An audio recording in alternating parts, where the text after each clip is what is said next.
Hi, everybody. This is Politics by Jake, and as usual, I am your political host, reporter, and commentator. And we've just been through a hotly contested election, which everybody thought was going to be a red wave, and I didn't. And the reasons for why I didn't, please check my video on my Politics by Jake page entitled "A Few Observations About Polling." As I predicted, or as I thought, the red wave in no way, no how, no shape, no form materialized. And now we are looking ahead to 2024, and Donald Trump is still here. Although greatly discredited, in my opinion, in the eyes of those in his party, we have also the rise and the apparent rise of Ron DeSantis. And it should be an interesting 2 years, to say the least. And I want to take a few moments here to share with everyone who subscribes to Politics by Jake my take on what is going to materialize in the next 2 years and how things are going to go. What happened in 2022 in the election was great. There were some impressive victories for the Democrats. Arizona, for example, hasn't had two Democratic senators and a Democratic governor for half a century. Entire state legislatures were flipped, either partially or totally. In Michigan, both houses, plus a Democratic governor. Whitmer got reelected, which means that the entire state is controlled by Democrats. Not only this, but Michigan also passed a constitutional amendment enshrining the right to abortion in the state constitution. In Minnesota, Democrats flipped control of the state Senate, establishing a Democratic trifecta for the first time in the state since 2014. In Pennsylvania, Democrats also did a trifecta, which means you win three things. It's a horse racing thing. They also did a trifecta, flipping control of the entire state legislature and taking the governor's race. And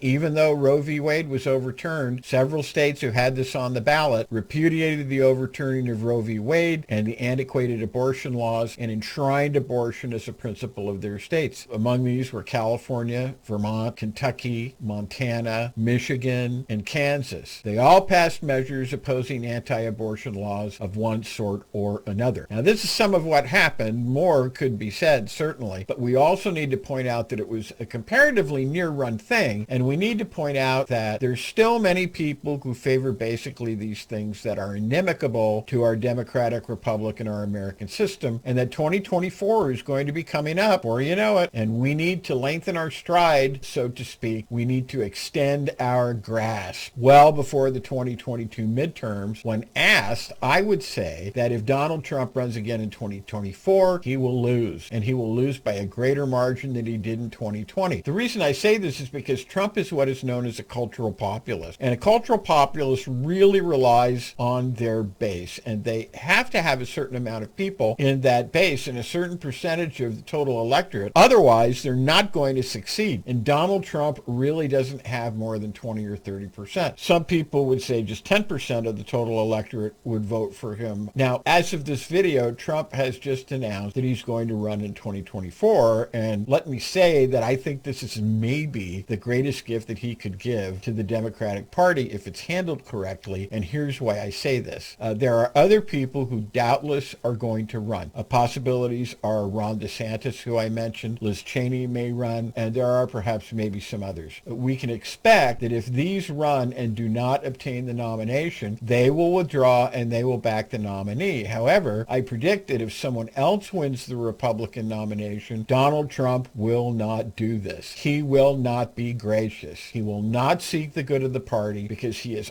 all about himself. Now, he does have support. He does have money coming in from this, frankly, this grifting operation that he's been running since 2015. And I honestly don't think he's going to stop because it's just too lucrative. And we have learned that really this is one of the things he's all about. He's about money and he's about power. I think, therefore, we can expect him to keep this going. And as a consequence, if he is not the Republican nominee, he will run as an independent. Obviously, if he does this, he will split the party and he will destroy the party or badly damage the party, and the damage that he does will be felt for at least an election cycle beyond 2024. And this is actually exactly what Democrats should want to happen, that the Republican Party should be destroyed and become extinct as a political power, never to rise again like the Whigs and the Federalists and the Know-Nothings before them. Certainly, that is what we here at Politics by Jake fondly look for, hope for, and work towards. Because of the material that's been generated on this, I will probably make a part 2 of this video, but for now, that's it for PB&J, Politics by Jake, And this is Jake saying that I will see you in the next video.